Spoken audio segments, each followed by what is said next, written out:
Hello everyone! Di ana, gipanggutom. As you can see, nagkagubot me.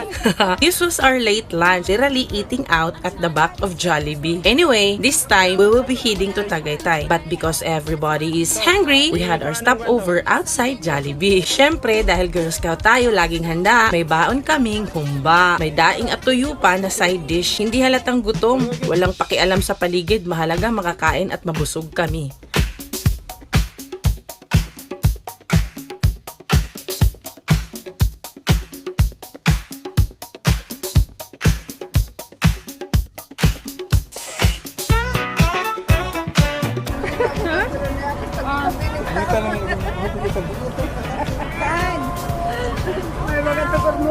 Rice o tan?